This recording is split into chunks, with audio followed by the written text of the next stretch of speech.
सहनाववतु सहनौ भुनक्तु सह वीर्यं करवावहै तेजस्विनावधीतमस्तु मा विद्विषावहै। ओम शांति शांति शांति। वैदिक जीवन पद्धति की इस कक्षा में आप सबका हार्दिक स्वागत है, अभिनंदन है। ब्रह्मचर्य के विषय में चर्चा चल रही है और हम स्वाध्याय कर रहे हैं आचार्य अभयदेव विद्यालंकार का, जिन्होंने ब्रह्मचर्य के ऊपर बहुत ही मार्मिक व्याख्या की है। वैदिक ब्रह्मचर्य गीत नामक जो पुस्तक उन्होंने बनाई, जिसमें अथर्व वेद के ब्रह्मचर्य सूक्त का बहुत अच्छा व्याख्यान उन्होंने दिया है। इस ब्रह्मचर्य सूक्त में 26 मंत्र हैं और एक मंत्र भी यदि हमारे जीवन में उतर जाए तो हमारा जीवन इस भवसागर से तर जाए। तो ऐसे ही कामना के साथ बहुत उत्साह के साथ वो लिख रहे हैं और मंत्रों का व्याख्यान करने से पहले, उनकी व्याख्या करने से पहले वो भूमिका में कुछ अपनी बात लिख रहे हैं, जिसकी हमने चर्चा पिछली कक्षा में की थी। उस भूमिका में या कोई प्रश्न हो आपका, कोई आप पूछ सकते हैं। ओम स्वामी जी। स्वामी जी, कल आपने बताया कि 15 से 25 वर्ष तक ब्रह्मचार्य का जो एक उम्र होती है या एक वो संयम होती है, उसमें अगर कर लेता है तो वो एक मतलब एक उम्र तक पालन कर सकता है जी। पर कुछ ऐसा जैसे हम लोग सिलेबस के बाहर है, हम मतलब सेवा में जानी पड़ती है, तो कुछ जैसे आँख की जो धर्म है, जो चीज़ देखता है उसका चित्त पर बोध होता है जी। और कुछ तो शरीर का भी एक नेचर कॉल भी रहता है शरीर में, तो वो सबको अगर मतलब मात देते हैं तो किसी तरह का शरीर में विकार या ब्रह्मचर्य का पालन करते हैं, कुछ ऐसा? ये साधना है, इस पर अमल करना, इसको पालन करना कठिन है, परंतु अभ्यास से, वैराग्य से सब संभव है। ये इंद्रियां हमारी बहिर्मुख होती हैं, बाहर का जो भी आकर्षण है वो हमको खींचेगा निसंदेह। आंख आई है, अर्थात परमात्मा ने नेत्रों को बनाया है, तो किस लिए बनाया है? देखने के लिए। जब देखेंगे किसी व्यक्ति को, किसी वस्तु को, किसी स्थान को, तो उसका आकर्षण हमको खींचेगा अपनी ओर, खींचता है ना। लेकिन हमको विवेक के अनुसार कौन सा रूप, कौन सा जो है विषय मेरे लिए कितना आवश्यक है, उसका ध्यान रखते हुए हम जब संयमित होकर के कार्य करते हैं तो निसंदेह उसमें कोई बाधा नहीं होती है। आरंभ के दौर में जो साधक होंगे उनको समस्याएं हो सकती हैं, उसको हताशा भी हो सकती है, निराशा भी आ सकती है कि ये तो मेरे से हो नहीं पा रहा, ये तो बड़ा कठिन काम है। लेकिन आज की भूमिका में हम आगे पढ़ेंगे कि बहुत ही सरल है, ये स्वाभाविक है। कितना स्वाभाविक है? जैसे आप बिना प्रयास के आंखों की पलकों को झपकते हैं, उठाते रहते हैं, गिराते रहते हैं, इसमें कोई पुरुषार्थ करते हैं क्या? अपने आप ये होता रहता है। ऐसे ही जब हम अभ्यास करेंगे तो जो आप कह रहे हैं कि हम जब प्रवास में जाते हैं या बाहर जाते हैं, मार्केट में जाते हैं या विद्यालय में जाते हैं, तो वहां का आकर्षण हमको खींचता है और उससे फिर शारीरिक भी जो है कुछ व्याधियां होंगी, निश्चित रूप से उससे विकार जब मन में आ गया तो शरीर में तो जरूर उतरेगा। तो मन में ही विकार ना आए, इसके लिए संयम आवश्यक है। और यदि संयम का हम पालन करते हैं, विवेक के द्वारा हम व्यवहार करते हैं, हम ठहरते हैं, तो हमको फिर वह आकर्षण अपनी ओर खींच नहीं पाता है। हमको आरंभ के दौर में तो बड़ा कठिन लगता है, कैसे हो पाएगा। कोई भी जो है नया सीखा हुआ ड्राइवर जब गाड़ी चलाता है या वो उस समय सीख रहा होता है, तो उसको कितनी परेशानी उठानी पड़ती है, उठानी पड़ती है कि नहीं उसको। या आप किसी वाहन की बात छोड़िए, आपने साइकिल चलाना सीखा है, कितनी कठिनता से सीखा है। तो आरंभ के दौर में हम उसमें एक तो पकड़ना बड़ा मुश्किल है, कैसे साइकिल को पकड़ें।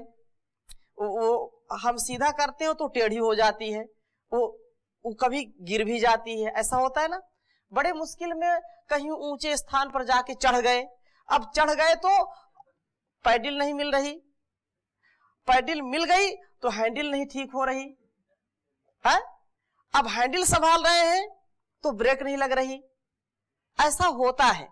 यदि हम पैडल मारना चाहते हैं तो दृष्टि कहां जाएगी, पैडल में, बिना देखे पैडल मार नहीं सकते। ऐसा होता है कि नहीं, क्योंकि वहां पर हम उसका प्रयास कर रहे हैं, उसका अभ्यास नहीं है हमको, हम नए नए दौर से गुजर रहे हैं। इसलिए उस साइकिल को चलाने वाला जब व्यक्ति सीखता है तो ये होता ही होता है, वो ब्रेक नहीं मार पाता, ब्रेक उसके हाथ में होती है लेकिन वो ब्रेक मार नहीं पाता और जाकर के कहीं गिर जाता है। मोटरसाइकिल या चार पहिए वाहन कोई भी हो, एक्सीलेटर जहां दबाना होता है वहां ब्रेक दब जाती है, जहां पर ब्रेक दबाना होता है वहां पर एक्सीलेटर दब जाता है। तो गाड़ी को जहां धीमा होना चाहिए वहां पर और तेजी से वह बढ़ जाता है। क्यों? आउट ऑफ कंट्रोल हो जाता है। क्यों? क्योंकि वहां पर विवेक काम नहीं करता है, वहां उसका अभ्यास हमने बनाया नहीं है। जब अभ्यास हो जाता है, संयमित हो जाता है, तो वह अपने आप स्वाभाविक हो जाता है। जब आप साइकिल चलाना सीख जाते हैं तो कभी ऐसी स्थिति नहीं होती, और कभी आप बचपन में जैसा किए हैं वैसा भी कभी आप कर लें तो वो करना कठिन होगा। एक वाहन चलाने वाला, बस चलाने वाला व्यक्ति जब आरंभ में बस चलाएगा तो उसको बड़ी सावधानी रखनी पड़ती है। वो बिल्कुल सीधा देखेगा, इधर उधर बातचीत नहीं करेगा, और बिल्कुल ब्रेक जो है ABC, एक्सीलेटर, ब्रेक और क्लच, तीनों को विशेष रूप से ध्यान देता रहता है। लेकिन यदि उसने जरा से भी लापरवाही की, जब उसका संयम नहीं था, तो वह निश्चित रूप से एक्सीडेंट करता ही करता है। जब अनियंत्रित होता है तो एक्सीडेंट होता ही होता है। ऐसे ही हमारी ये इंद्रियां हैं, ये हमारी इंद्रियां हमारे मन के द्वारा नियंत्रित होती हैं, और मन ने यदि संयम पूर्वक कार्य नहीं किया तो इंद्रियां तो आपको गड्ढे में गिराएंगी ही गिराएंगी। ठीक है ना। जहां आपको ब्रेक लगानी वहां पर आप जो है एक्सीलेटर दबाओगे, ऐसा होता ना। तीव्रता आएगी, जब तीव्रता आएगी तो एक्सीडेंट होने से कोई बचा नहीं सकता। लेकिन जब अभ्यास हो जाएगा तो उसी चालक को आप देखिए, वो फोन से बात भी करता है, सामने भी देखता है, ब्रेक भी मारता है, क्लच भी दबाता है, एक्सीलेटर भी लेता है, कहीं कहीं वो इधर उधर देखता भी रहता है। अनेक प्रकार से उसके व्यवहारों का कुछ कुछ रास्ते में खाता भी रहता है, कभी उसको बाधा नहीं आती। क्यों? क्योंकि उसने अपने अभ्यास को परिपक्व कर लिया है। ऐसे ही संयम की डोर से, विवेक की डोर से इस मन को आप बांध दीजिए। जब ये मन बंध जाएगा संयम से, विवेक से, वैराग्य से, तो चीजें आएंगी, उस पे कभी विचलित नहीं होगा, क्योंकि वह स्वाभाविक हो जाएगा, अस्वाभाविक नहीं। स्पष्ट हुआ? तो आचार्य अभय देव जी इस वैदिक ब्रह्मचर्य गीत की भूमिका में आगे लिख रहे हैं, मैं यहां तक कहने को उद्यत हूं कि जैसे साधारण लोग आंख के झपकने को स्वाभाविक समझते हैं, परंतु आश्चर्य आदि की अवस्था के दृष्टांत से जान सकते हैं कि एक ऐसी अवस्था आ जाती जबकि एक तत्व के देख लेने से स्वभावतः निमेषोन्मेष बंद हो जाता है। कभी ऐसी कोई विशेष चीज हो जाती, ये तो स्वाभाविक है, आंख पलक झपकना स्वाभाविक है, लेकिन कभी ऐसी स्थिति भी आ जाती है कि व्यक्ति आश्चर्य से बिल्कुल एकटक, उसका बिल्कुल आंख खुली की खुली रह जाती है, ऐसा होता है। तो ऐसी स्थिति में हम इस बात का ध्यान रखें कि ब्रह्मचर्य भी एक स्वाभाविक प्रक्रिया है, और उस स्वाभाविक प्रक्रिया में जब हम उसको विशेष रूप से उसका पालन करते हैं, उसको ब्रह्म से जोड़ करके देखते हैं, ब्रह्म का आचरण करते हैं, ब्रह्म में विचरण करते हैं, तो पतन होने का कोई जो है भय नहीं होता है। कह रहे हैं कि इसकी आवश्यकता ही नहीं रहती, मनुष्य तब अनिमेष अथवा देव हो जाता है। अनिमेष हो जाता है अर्थात सब कुछ बिल्कुल उसको स्पष्टता हो जाती है, वह देखते हुए भी देखता नहीं, सुनते हुए भी सुनता नहीं, चखते हुए भी चखता नहीं। अर्थात ये जो रूप रस गंध है, आंखों से देखना, कानों से सुनना, रसना से चखना, नासिका से सूंघना और हाथ जो त्वचा है उससे स्पर्श करना, ये सब कुछ होते हुए भी उसमें कभी वह स्खलित नहीं होता, कभी उस बहाव में बहता नहीं है।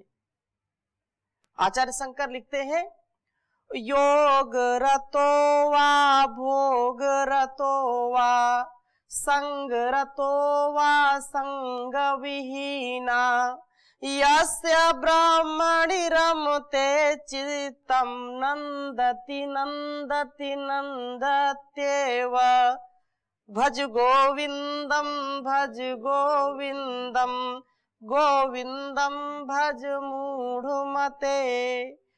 जो इस का दीवाना हो जाता है, जो ब्रह्मचर्य का अखंड प्रतिपालक हो जाता है, दृढ़ता के साथ इसको पालन करने का सामर्थ्य अर्जित कर लेता है, रोग हो, भोग हो, योग हो, हमेशा वो समत्व में रहता है। वो जिसका मन, जिसका चित्त ब्रह्म में रमण करता है, जो ब्रह्म का आचरण करता है, ब्रह्म में सदा स्थित रहता है, उसको कौन धोखा दे सकता है, कौन उसको पतित कर सकता है, अर्थात कोई भी उसको गिरा नहीं सकता है। तो वह निर्विकार हो जाता है। अस्तु, यहां कहने का तात्पर्य इतना ही है कि अथर्ववेद के इस ब्रह्मचर्य सूक्त ने मुझे प्रथम अध्ययन में ही मोहित सा कर लिया। जब इन्होंने पहली बार ब्रह्मचर्य सूक्त को पढ़ा तो ब्रह्मचर्य के विषय में इतनी विशद व्याख्या, ईश्वर की वाणी वेद है और ईश्वर हमको उपदेश करते हैं कि ऐ मनुष्यों तुम ब्रह्मचर्य युक्त जीवन जियो, इसी में तुम्हारा कल्याण है और इसी से सब कुछ आप पा सकते हैं। तो ऐसी स्थिति में जो व्यक्ति ऐसा आचरण करता है वो क्यों नहीं सफलता को प्राप्त करेगा, अर्थात उसको सफलता मिलेगी ही मिलेगी। तो इसी को कह रहे हैं कि ये मुझको मोहित सा कर लिया और तब से इस सूक्त को फिर पढ़ने की इच्छा होती है और यह इच्छा अभी तक जो है तृप्त नहीं हो पाई, इसलिए पाठकों के साथ इसे एक बार पुनः पढ़ने लगा हूं। जो सद स्वभाव है, सदाभ्यास हैं, उनको हम निरंतर करते रहें। एक बार झाड़ू लगाने के बाद क्या दोबारा झाड़ू नहीं लगाना पड़ता? क्या लगाना पड़ता है। एक बार बर्तन साफ कर लिया तो क्या दोबारा साफ नहीं करना पड़ता? कितना आलीशान मकान हो, बहुत अच्छा हो और चारों तरफ से उसको बंद कर दिया जाए, अच्छी बात, एक बार अच्छी से सफाई कर दें और उसको बंद कर दीजिए। कुछ दिन बाद देखेंगे अंदर कि वह बहुत ज्यादा मलिन हो जाता है, अपने आप पता नहीं कहां से धूल आ जाती है, अपने आप उसके कोने कोने में जो है मकड़ी अपना जाल बना लेती है। कहने का आशय यह है कि ऐसा ही ये हमारा मकान है, ये हमारा जो शरीर है, मन मंदिर है, तो मंदिर में रोज झाड़ू पोछा लगाते हैं कि नहीं लगाते? लगाते हैं। और जो देवता होता उसको नहलाते भी हैं। तो इस मन के देवता को जान के पानी से नहलाइए, इसमें रोज जान के जो है फिनाइल से पोछा लगाइए, हाँ, गोनाइल से लगाइए, क्योंकि ये गो इंद्रियों को भी बोलते हैं। ये जो इंद्रियां हमारी, इनको भी क्या बोलते हैं? गो बोलते हैं। गो माने अंग्रेजी में बोलते हैं जाना, और इसको संस्कृत में भी गमन करने वाली ही इंद्रियां है, ये गमनशील है, गति करती हैं। तो ये इंद्रियों को हम संयमित रखने का कार्य करें। जैसे रोज घर में माता और घर के जो भी सदस्य हैं वो घर की सफाई करते हैं ताकि घर में कोई गंदगी ना रहे, ऐसे ही मन मंदिर में हम रोज झाड़ू लगाते रहे, पोछा लगाते रहे, क्योंकि ये स्वाभाविक है। यदि झाड़ू पोछा नहीं लगाएंगे तो धूल मिट्टी आएगी आएगी। इस बात को क्यों कह रहे हैं? इसलिए कह रहे हैं कि कुछ लोग थक जाते हैं, अरे वही रोज बात, वही ब्रह्मचर्य की बात, वही ब्रह्मचर्य की बात, वही आध्यात्म, वही धर्म, क्या एक बार सुन लो हो गया, कोई नई सी नहीं बात लगती। रोज आप रोटी खाते हैं, रोज आप दाल चावल खाते हैं, वो पुराना नहीं लगता आपको? जब भूख लगती है तो नया सा लगता है कि नहीं? कभी ऐसा मन में आता है आज ये तो बहुत पुराना हो गया, इसको छोड़ो। जब पिपासा है तो जो भी पीने को मिलेगा वही आपके लिए अमृत के समान होगा, है कि नहीं? जो जान की पिपासा है, जहां से जान मिलेगा, जहां से आत्म संतुष्टि मिलेगी, उसको बार बार करने का मन होता है। जैसे भूख लगने पर भोजन को कभी हम तिरस्कृत नहीं करते, भोजन में रुचि हो जाती है, गर्मा गर्म भोजन अच्छा लगता है, 2 रोटी खाने की इच्छा है तो 4 रोटी खा जाते हैं, क्योंकि वह हमारे शरीर में बल और सामर्थ्य को बढ़ाती है। ऐसे ही जो ज्ञान का पिपासु है, जो ब्रह्मचर्य की दीक्षा शिक्षा से अपने को संयमित करना चाहता है, उसके लिए रोज ये नई बात लगती है, रोज लगता है कि इसको सुनते रहो। क्यों? क्योंकि मन में कोई विकार ना आने पाए। काम वासना अब्रह्मचर्य रूपी जो धूल मिट्टी है, जो खरपतवार है, जो कुसंस्कार है, वो पनपने ना लगे, इसलिए रोज इस पर जो है झाड़ू लगाना चाहिए। कितनी अच्छी तेज धार कर दो आप गणासे की या कोई भी चाकू आदि की, वो धीरे धीरे उसमें जंग लगना शुरू हो जाएगा। इसलिए और जो अस्त्र शस्त्र होते हैं उनकी रोज सफाई होती है कि नहीं?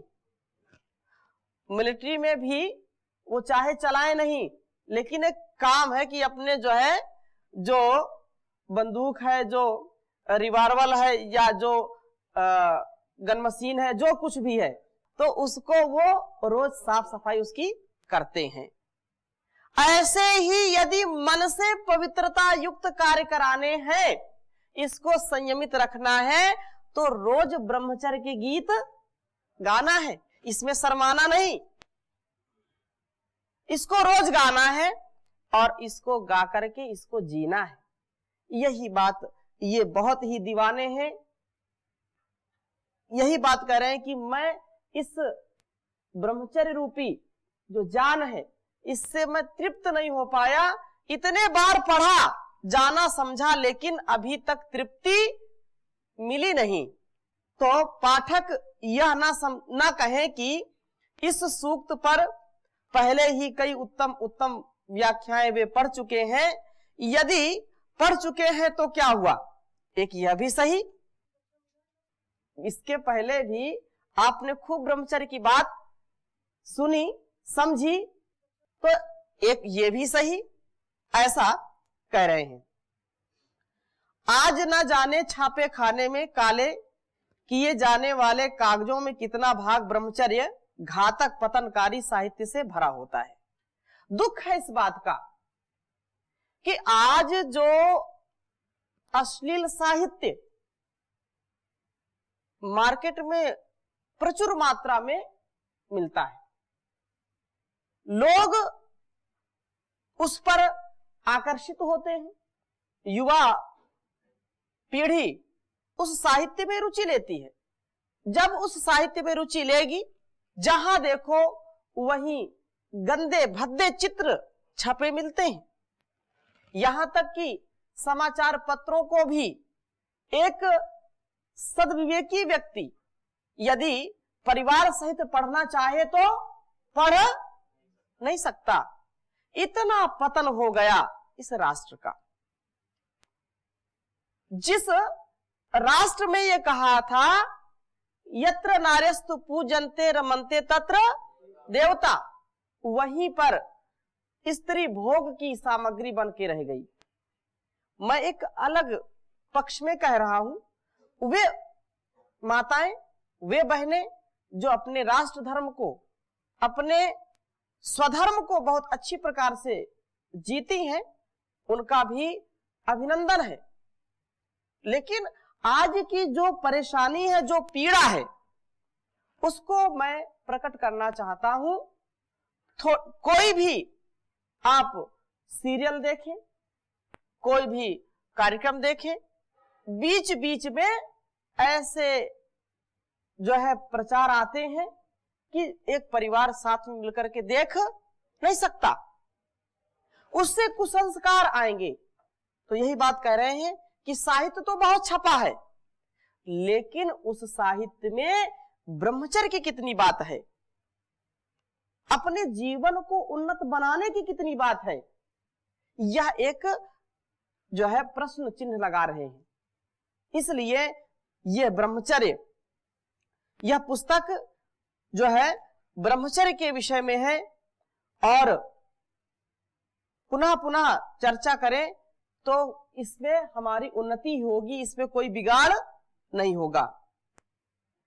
और यदि कुछ लाभ न होगा और यह ब्रह्मचर्य चर्चा मेरी समझ में कोई नीरस भी नहीं होगी।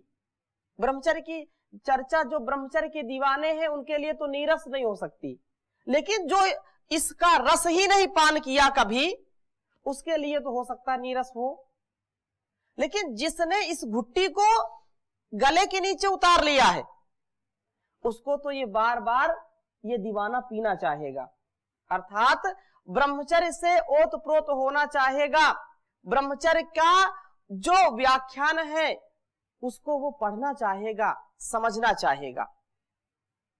ये विशेष बात कह रहे हैं, और कह रहे हैं कि इसलिए वह चर्चा करता है, लेखक को भी इसमें रस आता है, तो कोई और भी ऐसे ही साथी मिलेंगे। भाई देखो, समाज में हर प्रकार के लोग होते हैं।